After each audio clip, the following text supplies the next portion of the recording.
जय हिंद। आप सभी स्टूडेंट को स्वागत है आप सभी छात्रों का हमारी क्लास में। आज की क्लास में हम सोशल साइंस के महत्वपूर्ण और वीवीआई ऑब्जेक्टिव क्वेश्चन आप सभी छात्रों के लिए लेकर के आए हैं। ठीक है, जो आपके मैट्रिक बोर्ड परीक्षा 2024 के लिए बहुत ही महत्वपूर्ण है। तो सभी बच्चे इन सारे क्वेश्चंस को जल्दी से याद कर लीजिएगा। ठीक है, और जल्दी से इन सारे क्वेश्चंस को हम बता देते हैं और आप इन सारे क्वेश्चंस को आज ही याद कर लीजिएगा। हमारी बातों को समझ गए, प्रश्नों की तरफ चलते हैं और अपने पहले प्रश्न को देखते हैं। पहला प्रश्न है, चौरा चौरी कांड के बाद गांधी जी ने निम्नलिखित में से किस आंदोलन को बंद कर दिया था। यहाँ पर गलत लिखा हुआ, यहाँ पर होगा चौरा चौरी हत्याकांड। ठीक है, हत्या कर दी गई थी। तो प्रश्न है कि चौरा चौरी हत्याकांड के बाद हमारे गांधी जी ने निम्नलिखित में से किस आंदोलन को बंद कर दिया था। तो इसका आंसर हो जाएगा असहयोग आंदोलन। सी हो जाएगा इसका आंसर। क्या हो जाएगा उत्तर?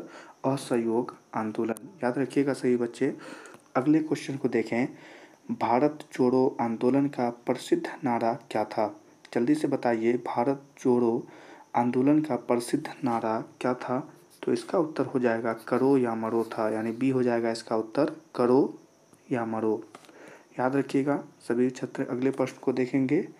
गांधी जी ने भारत में सत्याग्रह का पहला प्रयोग कहाँ किया था? प्रश्न है कि गांधी जी ने भारत में सत्याग्रह आंदोलन का पहला प्रयोग कहाँ किया था? तो इसका उत्तर हो जाएगा चंपारण में। ये हो जाएगा इसका उत्तर, यानी चंपारण में उसका पहला प्रयोग किया था।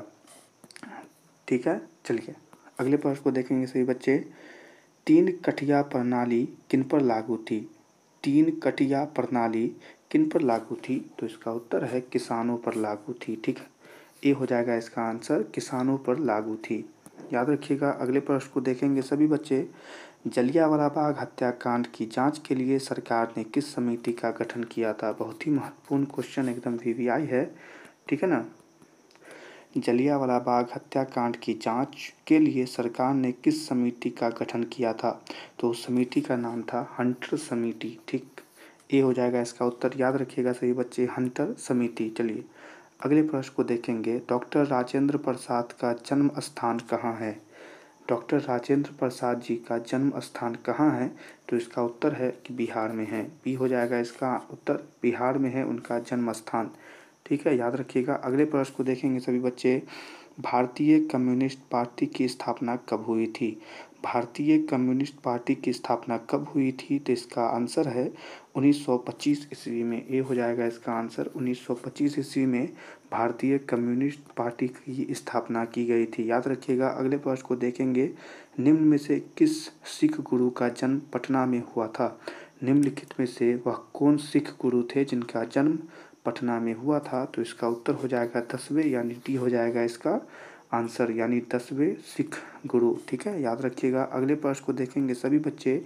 बिहार बंगाल से कब पृथक यानी कि अलग हुआ? जल्दी से बताइए कि बिहार बंगाल से कब यानी पृथक यानी कब अलग हुआ था? तो इसका उत्तर हो जाएगा 1912 ईस्वी, यानी ये हो जाएगा इसका आंसर। और यह भी एक महत्वपूर्ण प्रश्न है, 2024 में ये प्रश्न आएंगे। ठीक है, अगले प्रश्न को देखेंगे। दिसंबर 1929 ईस्वी में किस नदी के तट पर नेहरू जी द्वारा तिरंगा फहराया गया था? ठीक है, प्रश्न है दिसंबर 1929 ईस्वी में किस नदी के तट पर नेहरू जी द्वारा तिरंगा फहराया गया था? तो ये इसका उत्तर है रावी, यानी सी हो जाएगा इसका उत्तर, रावी नदी पर। ठीक है ना, रावी नदी के तट पर अगर सही से कहें तो ऐसा होगा। ठीक है, याद रखिएगा। अगले प्रश्न को देखेंगे। क्रांतिकारी नेता सूर्य सेन का उपनाम क्या था? ठीक है, क्रांतिकारी नेता जो सूर्य सेन थे उनका उपनाम क्या था? तो उत्तर है मास्टर दा। ठीक है, बी हो जाएगा इसका आंसर। उत्तर क्या है? मास्टर दा। याद रखिएगा। अगले प्रश्न को देखेंगे सभी छात्र। किस कानून के विरोध में जलियांवाला बाग में सभा का आयोजन हुआ था? यानी जलियांवाला बाग में सभा का आयोजन हुआ था। तो इसका क्या हो जाएगा उत्तर? Rowlatt act. सी हो जाएगा इसका आंसर। और यह एक बहुत ही महत्वपूर्ण ऑब्जेक्टिव है। ठीक है, हम बता रहे हैं, आप इसे जरूर याद कर लीजिए, अभी याद कर लीजिए इसको, रॉलेट एक्ट याद कर लीजिए। ठीक है, चलिए अगले प्रश्न को देखेंगे। किनके अनुरोध पर महात्मा गांधी चंपारण आए थे? वह कौन थे जिन्होंने महात्मा गांधी को चंपारण आने के लिए कहा था? तो इसका क्या है उत्तर? राजकुमार शुक्ल। ए हो जाएगा इसका आंसर, यानी राजकुमार शुक्ल। ठीक है ना, याद रखिएगा। चलिए अगले प्रश्न को देखेंगे सभी छात्र। सविनय अवज्ञा आंदोलन के समय भारत के वायसराय कौन थे? वायसराय कौन थे? ठीक है, तो इसका आंसर क्या हो जाएगा? Lord Irwin. ठीक है, बी हो जाएगा इसका आंसर, लॉर्ड इरविन। ठीक है, याद रखिएगा। अगले प्रश्न को देखेंगे सभी छात्र।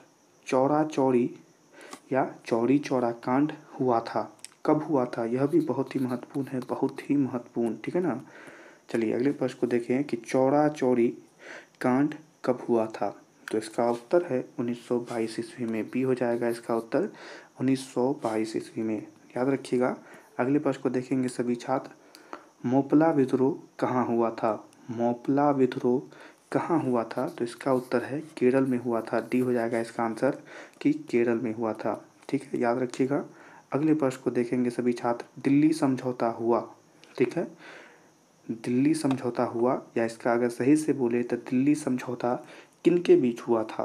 तो इसका उत्तर हो जाएगा गांधी जी और लॉर्ड इरविन के बीच। ठीक है ना, गांधी जी और लॉर्ड इरविन के बीच। बी हो जाएगा इसका आंसर, गांधी जी और लॉर्ड इरविन के बीच दिल्ली समझौता हुआ था। याद रखिएगा। अगले प्रश्न को देखेंगे सभी छात्र। गांधी जी ने किस गोल मेज सम्मेलन में भाग लिया था? गांधी जी ने किस गोल मेज सम्मेलन में भाग लिया था? तो इसका क्या हो जाएगा उत्तर? द्वितीय गोल मेज में सम्मेलन में भाग लिया था, यानी बी हो जाएगा इसका उत्तर, द्वितीय गोल मेज सम्मेलन। याद रखिएगा। अगले प्रश्न को देखेंगे सभी बच्चे। भारत सरकार अधिनियम 1919 को रिक्त स्थान के नाम से भी जानते हैं।